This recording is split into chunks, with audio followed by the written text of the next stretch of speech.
So if I do say so myself, I think you're going to love today's video. I'm super stoked to be able to talk about this with you. So today's video is going to be about collective blind spots, 5 in particular that I've identified out of, what are probably a bunch more that I think are extra relevant when it comes to understanding our issues, how we got our issues, how to heal our issues, and kind of what are some of these hidden background dynamics that have huge impacts on how we experience our issues and experience our lives that we need to become aware of to truly understand how to navigate this work in terms of using psychedelics to transform ourselves and to release issues and to let go and to level up our lives. So without further ado, let's go ahead and get into it. But really quick, before I go ahead and get into the main meat of the content here, I do want to give a little context first.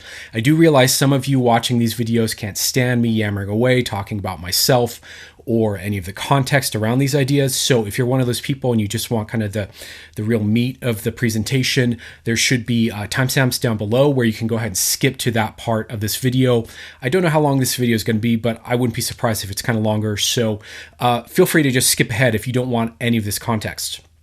For the rest of you, a couple messages here I want to share before we go ahead and get into the presentation. So first of all, just a quick apology to all of you who are subscribers of the channel about the lapse in content.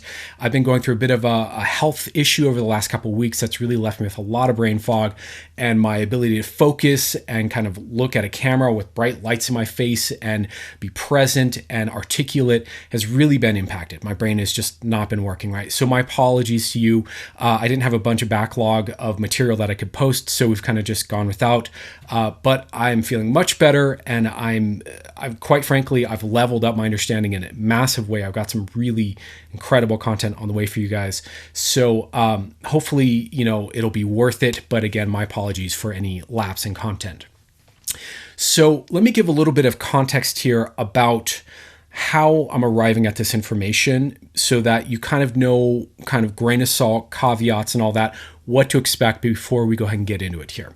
So part of my work here on the channel, as far as I'm concerned, is to try to articulate what is very complex territory here when we're talking about personal development, personal healing, personal transformation work, psychedelics, including the science, including more kind of anecdotal information, and bringing that all together in a really intellectually honest way for you that is concise and clear and leaves you with a much more functional understanding of how to work this path for yourself, right? So a big chunk of what I'm doing here is trying to kind of consolidate and articulate and really boil things down to the essentials and really kind of pull that all together in a way that makes sense. Another big part of the work that I do, though, and I think this should be true for anyone who's really innovating as a coach, is unpacking any unconscious learnings or things that I've kind of automatically discovered or developed or seen other people done and modeled that are kind of implicit in my learning, implicit in my experience, and trying to unpack that, make that explicit, and kind of make that a blueprint for you so that you don't have to go through this similar process of implicit learning in order to get faster and better results, right? So today's topic, talking about these 5 blind spots here, this really is kind of one of those types of topics here where I'm actually pulling from a bunch of different areas of study of mine over the years. So we're looking at like NLP, we're looking at trauma work and somatic therapy and attachment work. We're looking at things like systems theory. We're looking at things like evolutionary psych. And I've been, what I really am attempting to do here with this model is trying to articulate kind of this territory that I've discovered as kind of the center of the Venn diagram, if you will. So if you can imagine overlapping circles, and there's kind of that center spot between the multiple circles where they all overlap. That's what I'm trying to describe here in this video. So it's pulling from a lot of different traditions. It's not a full explanation of any of them, but it's kind of some of the more functional pieces that I've learned from all these different schools of thought around psychology and personal development and awakening that I've not only seen from working with myself, but that I've also seen as I work with more and more people, these patterns emerge. And so I'm doing my best to try to convey to you kind of the central bullseye understanding here. Okay. So that's what we're about to go ahead and get into here. And before we do, I just want to say really quick that this is just scratching the surface of this topic. So this is actually a model that has emerged for me as part of trying to articulate, again, the bullseye, the central point of all this stuff. If I was to teach you how to work with psychedelics and also how to do self-healing and personal transformation work outside of a psychedelic context, just in general. And I really want to boil that down from all the different theories and approaches and models and aspects and, yada, yada, down to what's really the core truth, the most functional shit. That's what kind of we're up to here. So this is part of what might end up being a free course or like a larger explanation or framing of understanding personal healing, personal transformation work, personal development work. And then this is probably also something that will be part of another kind of presentation style video I'm going to do here for you guys soon. So if you like this style, this format of video of me kind of talking a bit and then doing a presentation, do leave a comment or thumbs up or something to let me know that this works for you guys as an audience. Okay, enough about me, enough about the model and kind of rambling on. Let's go ahead and get into it here, and we'll start talking about these 5 points here. And I'll try to make this more clear so that you start to get what I'm saying here, because this is stuff you really need to know that maybe you've heard little pieces of or got glimpses of, but never quite had the language for. And hopefully I'm going to arm you today with a much clearer understanding of what's in the background that we're all dealing with that massively impacts our experience of personal healing and personal growth and how we get issues and how we heal issues. So now said, let's go ahead and talk about it. Okay, so here we are on the kind of first page. And before we go ahead and dive into each of these points, I want to just kind of give a little bit of an explanation here. So the way I've kind of phrased this, I'm calling this the 5 major collective blind spots. And that's really honestly for lack of a better descriptor at current time. So this is subject to change. But what I mean when I say major collective blind spots is that, in my opinion, each of these 5 points is a major key thing to learn and understand and recognize about yourself that is generally a blind spot, something you don't know about yourself or don't recognize about yourself, that as you start to become aware of it, massively impacts your understanding of yourself and of other people and of how to heal and how to transform. Okay, so what I'm trying to show you here are blind spots that, when I say collective, I don't really mean social blind spots. So these are not blind spots in society so much, although you could say that that's true also. What I mean more is that these are blind spots that each of us tends to have, that for most people are areas where we are not self-aware or don't know about, right? So generally speaking, when it comes to the use of attention, we have what we are aware of in a given moment. And then we have everything else that we may know or may be experiencing that is outside of our focus of attention. And that's all what's considered your unconscious.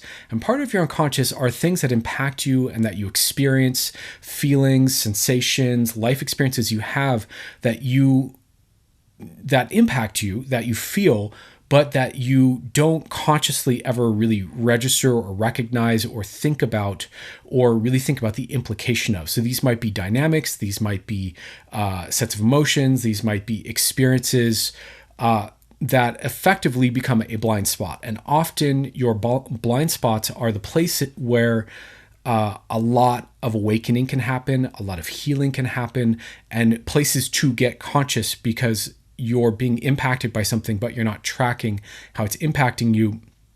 That can have a huge difference in your life. So becoming conscious of blind spots is a huge part of personal transformation work, personal development work, spiritual awakening.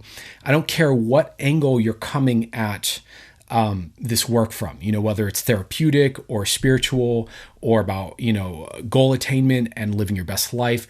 It's all the same thing in the sense of blind spots, that you have to become self-aware of your blind spots and how they're shaping you, right? So what I'm positing here, what I'm offering here as kind of the foundational understanding that we're about to unpack here is that there are a bunch of blind spots that each of us have, and a lot of them are common among all people. So these are dynamics that are not personal to you. They're not just about you and your life and your narrative and your particular shape of your psychology, but these are things that we all experience. These are common features of human beings that we generally don't talk about, think about, or really register the importance of.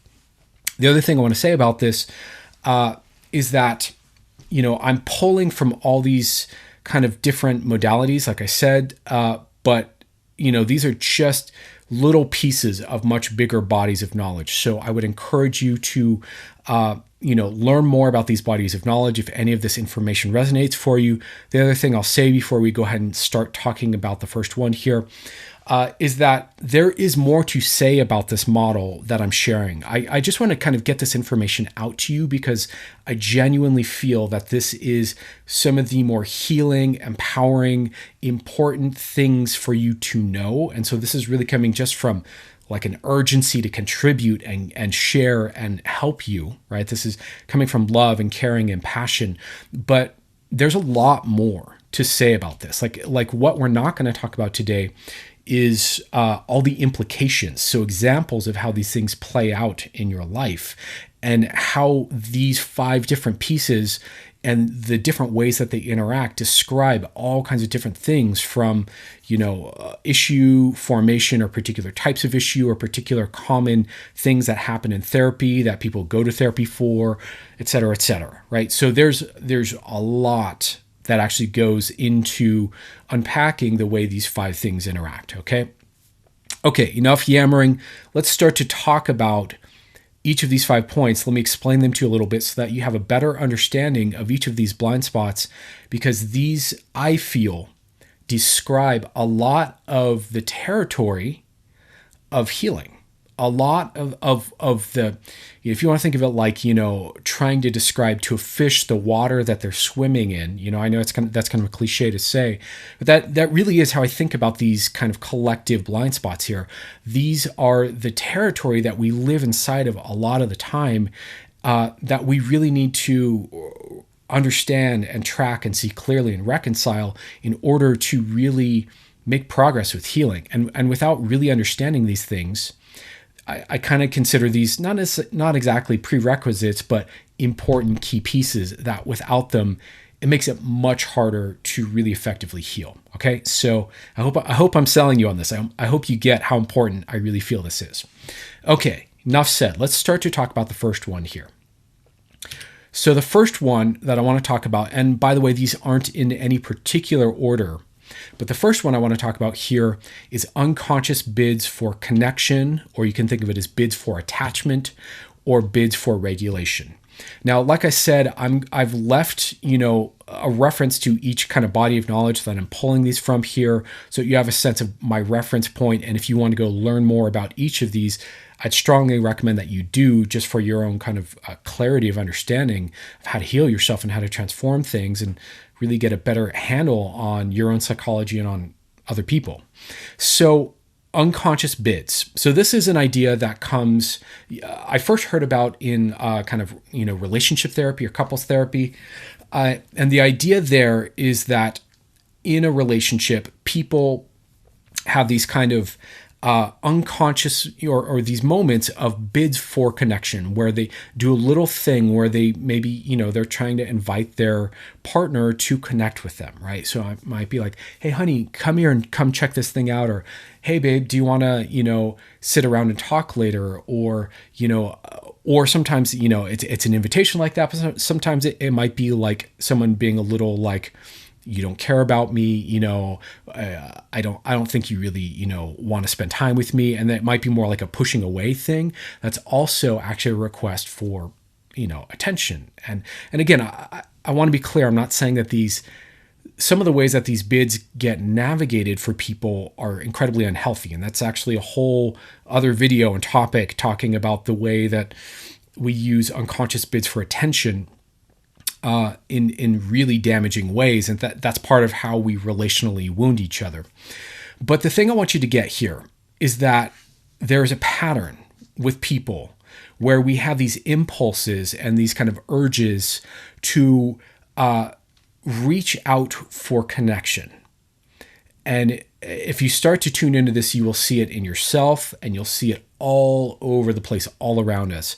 And there are many ways that we reach out for connection, right? And this might be attention. This might be agreement. This might be to just feel safe and feel like someone resonating with us and feeding back to us and just connecting with us. This might be, there's all kinds of different types of connection. But generally speaking, human beings are built for safe connection. This is the thing we need in order to feel healthy and whole and balanced. And what you'll be hearing me say a lot moving forward is that really the center of the bullseye of healing work and transformational work is connection. And so if we are organized as beings around connection primarily, right? What we really need in order to feel balanced, healthy, safe, right, regulated is safe connection with others. Right. This is why a lot of people, for example, love animals, but maybe have a hard time with people, because oftentimes connection with animals, it's still a nervous system to nervous system connection, but it's easier. Right. So another way of putting this, again, this comes from attachment theory from my perspective. So another way of putting it would be that we are looking for safe attachment. Attachment, connection to people in a safe, secure way, right? That's not threatening, that's not weaponized, that doesn't have ulterior motives, that isn't judgy, that isn't abandoning, that isn't graspy and smothering us, or about, someone connecting to us so that they can get their needs met, but is literally just about clean, safe, healthy, positive connection.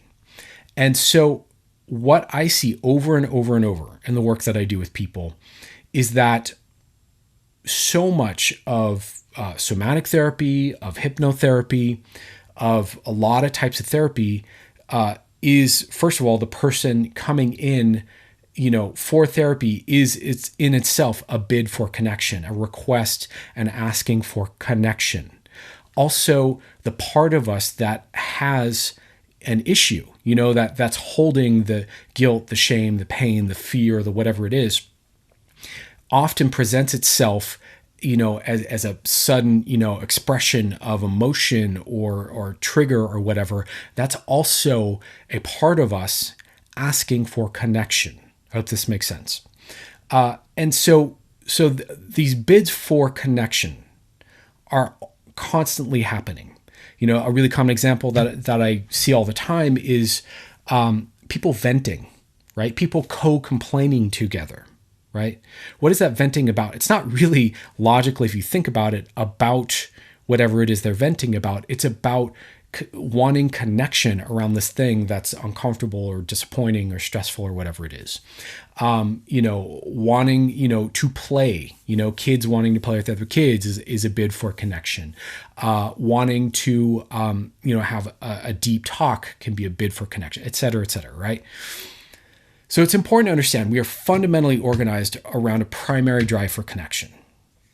Part of this drive expresses itself as a common pattern of unconsciously reaching out to others for connection in, again, a variety of different ways. And again, what we need is safe connection that helps us to balance the nervous system from stress and buffers us from trauma. So a couple key points there. There have been studies that show that if a person goes through a traumatic event, right, some sort of event that could create long-lasting PTSD as a response, they are less likely to develop PTSD or CPTSD or something like that if they have more connectivity in their life. So if they're in a culture where there's kind of bigger families and more social interactivity and people are less isolated, they have much more of a likelihood of not developing PTSD, but instead actually kind of moving through that traumatic moment and processing it and really effectively putting it in the past and not having it be an imprint. Conversely, the more isolated we are, the more disconnected we are, the more likely we are, or the more we are perhaps surrounded by people who aren't attuned to us, don't know how to support us, don't know how to contain us while we process through a traumatic event, the more likely we are to develop a PTSD response over time. Connection is also part of, according to polyvagal theory anyways, part of how we regulate our emotions. So first, as little children, we learn regulation of our emotions through our parents helping us to regulate our emotions, through co-regulation. So emotional regulation is built on a foundation of co-regulation at the deepest level of the nervous system. And then as we develop into adulthood, assuming we're raised properly and really learn how to self-regulate, we develop our ability to self-regulate. But that need for social connection is still really powerful. And so there's still a bit of co-regulating that always goes on in healthy relationships, right? So again, safe connection, super essential to this. And one of the things I want you to really start to grasp here is that not only do we have this need for connection and these unconscious bids and these impulses to reach out for it, whether we're kind of being, crappy to someone and lashing out as a bid for attention or connection, or whether we're being really sweet or, what have you. It's this wounding to connection that is central to our issues and to trauma. And the other way that this goes is an internal relationship with yourself, where, again, parts of you will, especially younger parts of you that are dealing with, patterns from the past, holding on traumatic material, that are holding on to, strategies that don't totally fit or make sense with the rest of your personality and aren't integrated, these kinds of things.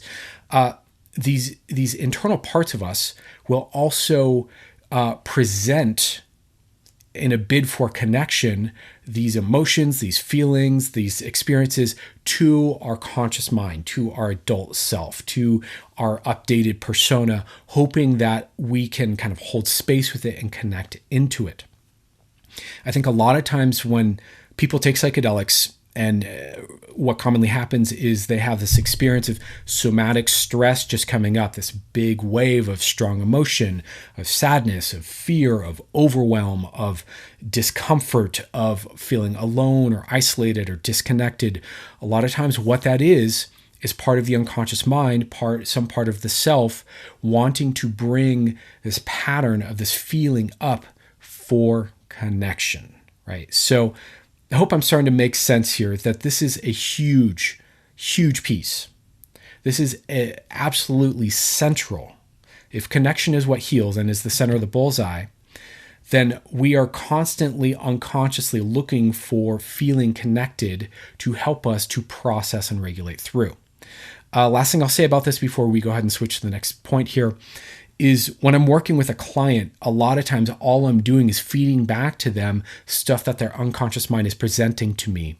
And without fail, in those moments, those are the moments a person starts to have a big epiphany, a big release, a big awakening, a big healing, a big transformational thing starts to bubble up because their unconscious mind goes, oh, he's paying attention, he cares, and he's, feeding back to me what I'm saying so that I know he's paying attention, right? So I really do think that there is built into human interaction this need for connection. And when we don't feel connected in certain areas of ourselves or our lives, we will unconsciously seek it through these kind of bids. So this is the first thing I want you to understand about yourself and understand about others, because if you're not tracking your own conscious bids for connection and your own need for connection and what needs connecting to, then you're going to have a really hard time healing. And this is really the thing to start to notice, because this is where does the healing attention goes? It goes to where the bid is, where the communication from the unconscious is that's saying, hey, pay attention to me. I have an issue. I have a problem. I have a pain. I have a thing that needs tending to, right? So hope that makes sense. Okay, moving on to the next one here. Okay, pivoting from this, need for connection as a really, I think, beautiful, benevolent, positive side of being human being. We are wired for deep, profound, beautiful connection. And at its deepest, that is a really sweet, beautiful, wonderful thing. But there is another side to the coin of being human. And this is kind of, so that was kind of drawing from attachment, theory. And this is drawing from evolutionary psychology. Now, in evolutionary psychology, there's a whole thing about status and our place in the hierarchy. And so I've kind of summed that up here as social hierarchy competition. But this really is just a little placeholder concept for what is a much deeper set of understandings in terms of evolutionary psych and whatnot. But here's what I want you to get. First of all, unconsciously, at a deep, deep level, people are constantly sizing each other up for their place in the hierarchy, judging and evaluating each other's status and how that reflects on themselves, right? So it's really important. This is, again, one of these collective blind spots for you to understand that in the background, people are organized to unconsciously measure their status in relationship to you. They are unconsciously organized to judge you, to look at your level of status in whatever kind of little social circle you're in, whether it's a particular group of friends or a particular hobby or a particular industry or what have you, or in society as a whole. People size up how much status do you have, and they react to you through the lens of that judgment. Now, this is kind of a harsh, ugly thing to point out about human beings, but that doesn't make it less true.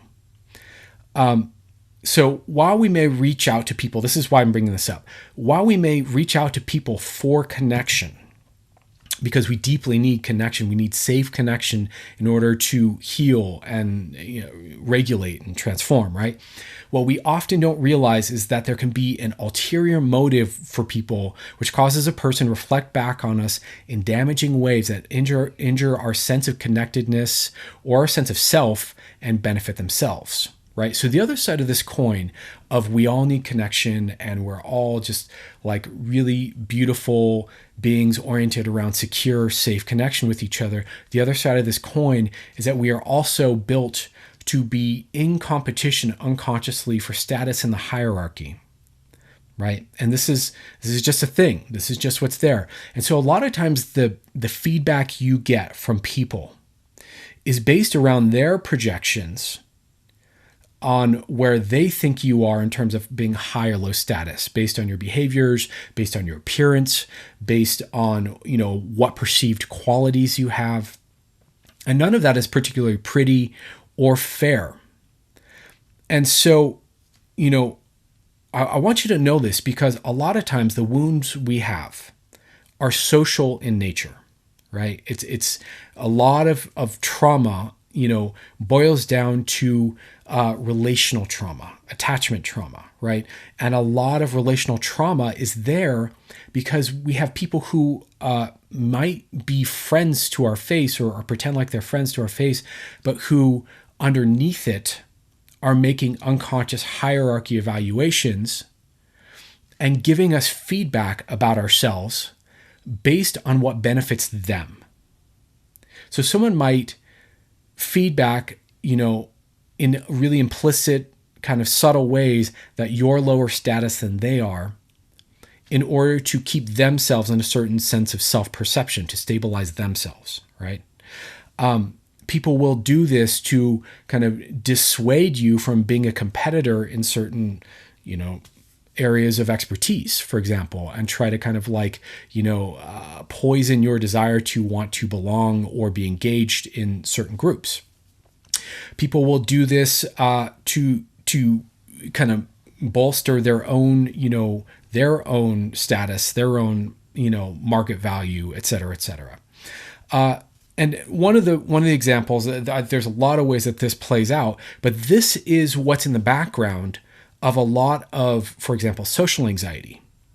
This is what's in the background, for example, just with emotions like shame and guilt and feeling outcast and like an outsider. All of that is measured against the kind of status hierarchy of social environments around us and, how we fit into that, right? So, for example, when a person has something like shame, what that is they're measuring themselves against their projection or their perception of the status hierarchy around them and saying, I'm not good enough. I don't fit. I'm low status in relationship to whatever my goal or metric or whatever I'm looking at is. Now, that may or may not be true. And the thing I want you to start to understand here is that just in general, you're measuring yourself against a thing that you may or may not agree with, that may or may not be healthy for you, that may or may not be an accurate, it may not be a community you want to be involved in, or a set of people, or a particular hierarchy you care about, or may not be your personal truth or what's healthiest for you, right?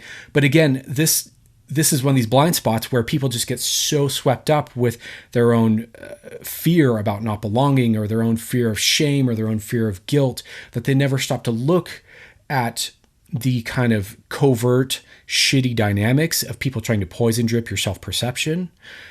They never look at the way that this can be, for example, abusive in a family where, there's a parent who uses this and weaponizes this fear of not belonging in order to coerce you into certain behaviors, or things like that. Like, we don't look at how the container itself, the social hierarchy itself, can be a toxic thing, and that we have a choice whether or not we want to subscribe to it and belong to this particular hierarchy and cluster of people, right? So again, that's why I'm bringing this up, because this is important to understand, because obviously this impacts safe connection, which is what we all need in order to feel healthy and right and balanced.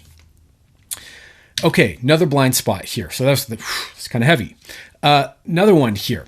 So this is a huge one that a lot of people don't understand about themselves, and that is psychological fragmentation and integration of the nervous system. So I'm kind of referencing this in terms of NLP and hypnotherapy because that's kind of where I learned about it.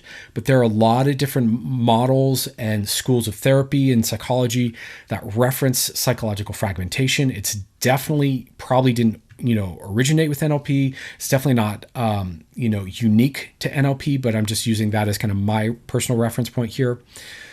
So this is another huge blind spot for how people think of themselves, right? So most people don't realize that they operate as a collection of fragmented parts of the psyche that they switch between, right? So most of us have multiple parts or sides to our personality. You'll hear about this in IFS or similar kind of types of therapy where we have parts, we have facets to our personality, right? And often these facets of our personality are like little sub-personalities with their own value system, their own agenda, their own needs, their own drives. They're organized around a particular set of qualities and set of goals, usually. And for most people, we go about our day switching between these different sides of our personality, not realizing that they are, in fact, different sides of our personality, but we just kind of rationalize that it's all me. And we don't really track that we have these different fragmentations of our personality.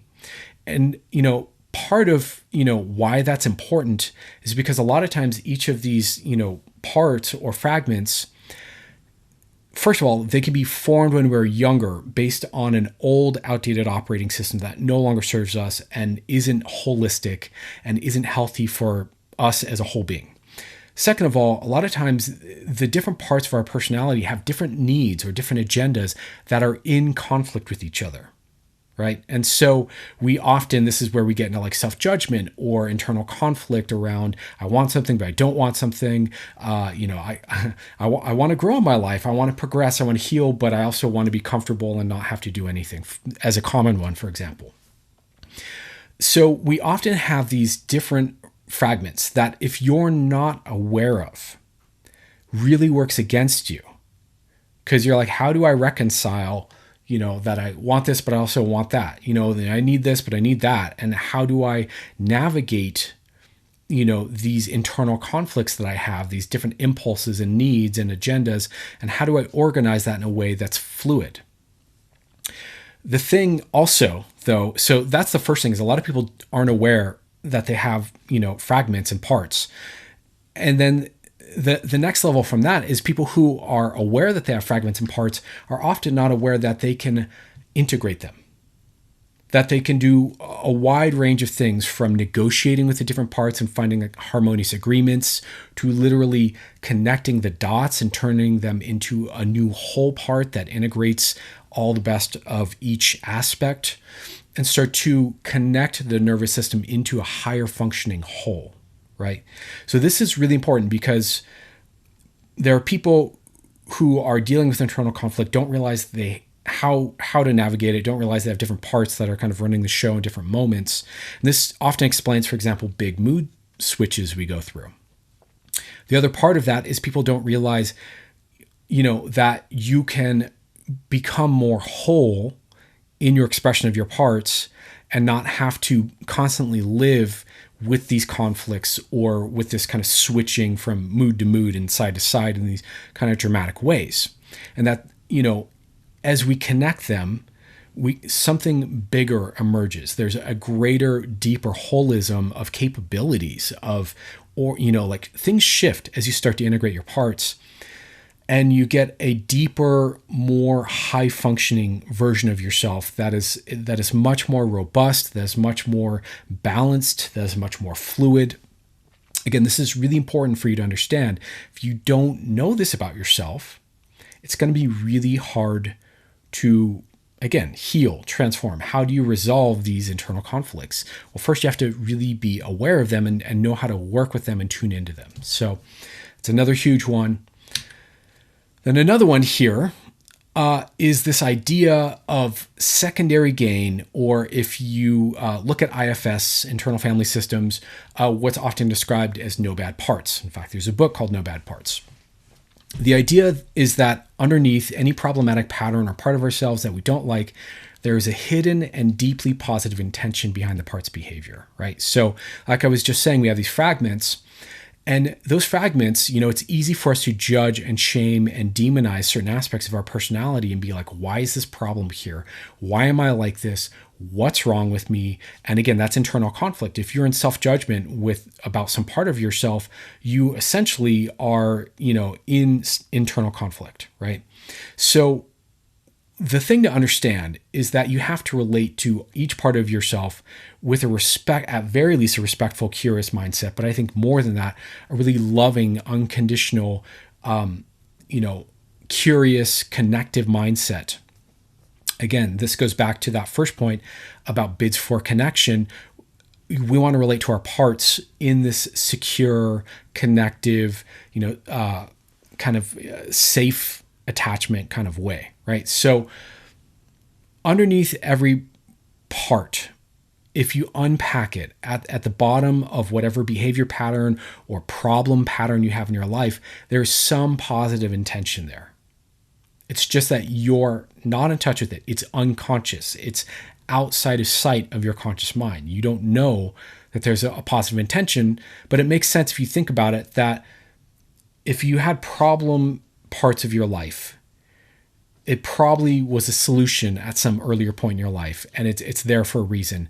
If there was something that was all bad in your life about your character, about yourself, you probably wouldn't do it. If it only felt terrible and there was no benefit at any level of your being would probably just let it go. There's a lot of things you've experienced or done once or twice that you've let go because it just doesn't serve you.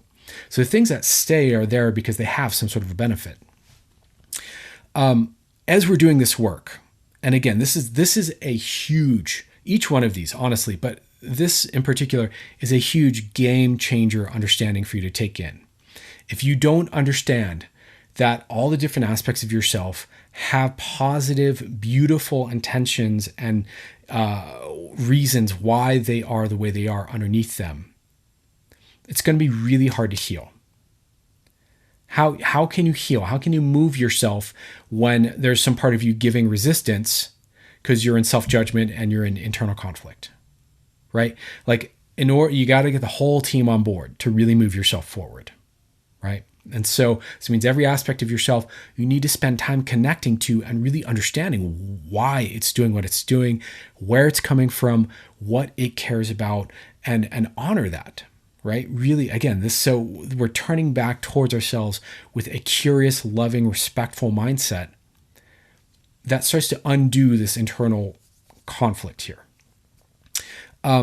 And we want to make a clear distinction here between the person, or the part of a person, and the behavior, right? So you may have a part that has a dysfunctional behavior. Let's say it is comfort eating, for example.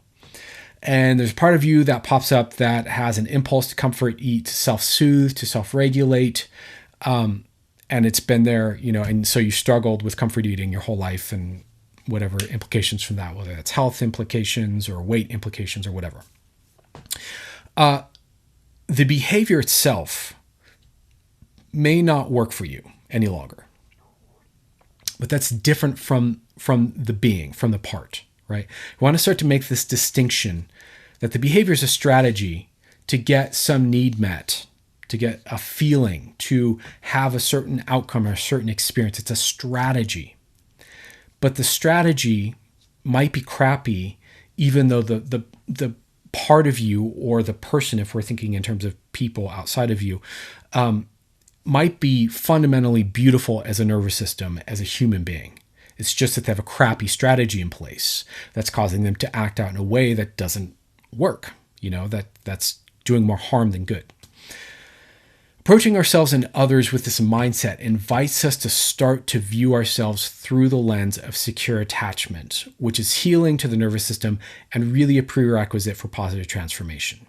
So this is one of the things I want you to start to understand. So generally speaking, if we are, trying to self-heal and we're working through our issues, if we have any relational trauma, that generally translates to probably having an insecure attachment patterning overall, maybe, or at least in certain parts of your life. Okay. And what I want you to understand is that even if you generally have an insecure attachment style still, whether that's anxious or avoidant or disorganized, that you can start to learn the behaviors, the mindsets, the approaches of secure attachment, even if you don't feel it inside 100%, like you still have your fears kind of, moving you a bit, but you can still act from a secure attachment place. And doing that, I think, is pretty much a prerequisite for healing. Because here's the thing, most people who come to me, the number one issue they have is self-judgment. It's the first thing stopping them from progressing and healing. And self-judgment, really boils down to you didn't learn how to connect to yourself in a secure way. Secure self-connection was not modeled for you.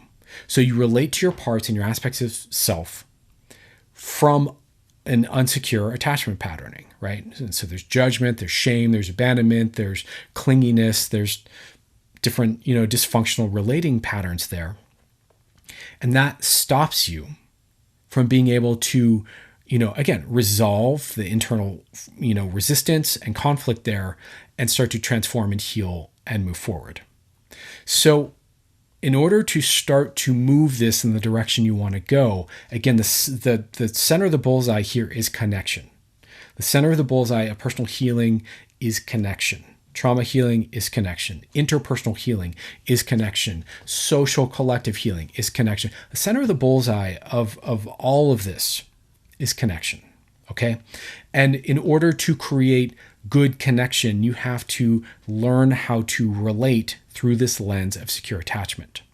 And I think this idea of no bad parts or secondary gain or hidden positive benefit of the problem, really what that's doing, this isn't an intellectual exercise to think your way through. What that's attempting to do is get you to relate to yourself through this way of being that is secure attachment. And as you relate to yourself with secure attachment and unconditionality and curiosity and openness, non-judgmentalness, supportiveness, respect, allowing and accepting what's present, that starts to move you into feeling more secure attachment in general. And that starts to undo the resistance needed in order to really start to have a transformative healing experience. So I hope that makes sense. Okay, last thing I want to talk about here, and then we'll do a little bit of an outro and we'll wrap the video, is the fifth thing that I think, again, game changer, massive, important area that is a blind spot for a lot of us. I think I'm about to sneeze. Am I going to sneeze? No. Okay. If I sneeze, my apologies. Last thing here is construct awareness or construct ignorance. And this really comes, as far as I know, from epistemics, which is the study of how we know things, right? So this is the study of knowledge, the study of awareness, the study of information, right? Now, what do I mean by construct awareness and construct ignorance? What I mean is that we engage life always through a set of mental models or filters about reality.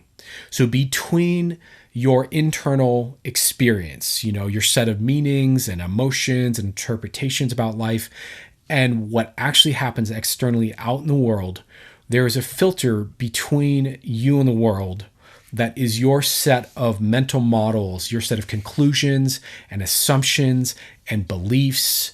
That is a construct. It's a map. And that map of reality and map of, people and experience and meaning and what have you, may or may not be accurate. Now, if we are not aware that we're living through a map or a model of reality and that it's only a model and not reality itself, then we are ignorant to our own construct, which can cause all kinds of mistakes and damage. So I want you to think about that for a moment. If we confuse our set of assumptions and beliefs and projections and perceptions and opinions and value systems and shoulds and woulds and ought tos and what if we confuse what we see with the truth, we're really bound to damage ourselves or damage others or distort and react in a distorted way, or in some way to miss the mark in life, right? So we have to become aware that we are living through a model of reality, a map of reality, which may or may not be accurate and most likely can always use more dialing in to become more accurate, even if it's pretty accurate. Now, the best thinkers you'll see out there, the smartest people, the most highly educated people, the most intelligent people, generally are aware that they are thinking through a model of understanding. Now, let me give an example because this might sound a little abstract to you. So let's just use something really obvious here, which is therapy and psychology. Now, if you think about it, there are all these different schools of therapy and psychology, all these different approaches to working with the mind and emotions and belief systems and dysfunctions and problems and, different ways of looking at different disorders and issues. And I think it's a really interesting question as you start to learn more of them. Well, which one's right? Which one's the truth? Right? And in that question, you start to become aware, these are all different maps of understanding people and the mind and emotions that give a certain view and a certain perspective and give us certain ability to work with people in a particular way based on that understanding. But that doesn't mean that any of these maps is the whole entirety of being a human being, or the whole entirety of the mind, or the whole entirety of emotions, right? Or the whole entirety of belief systems. These are just sets of understanding that create a certain kind of functionality in order for us to interact in a way called therapy or called psychology, right? Called personal growth, called personal healing, personal development, right? You could look at, for example, personal healing through the lens of Jungian psychology, which is old school, something really modern, like IFS, for example, or through B.F. Skinner's work and conditioning. You could also look at healing through the lens of shamanism and spirits and entities and possessions and, deities. You could look at it through the lens of just raw, materialistic, body neuromechanics, right? We're just neurotransmitters in a nervous system and certain patterns and certain, brain circuitry. There are all these different ways of looking at what is fundamentally one experience. Right? So if we are confused about the construct that we're looking at life through as being true or being, the wholeness of life itself, that's where we end up getting into trouble and either doing damage to our relationships, damage to ourself, getting confused, overwhelmed, overloaded. And so this is, again, a huge blind spot that most people have.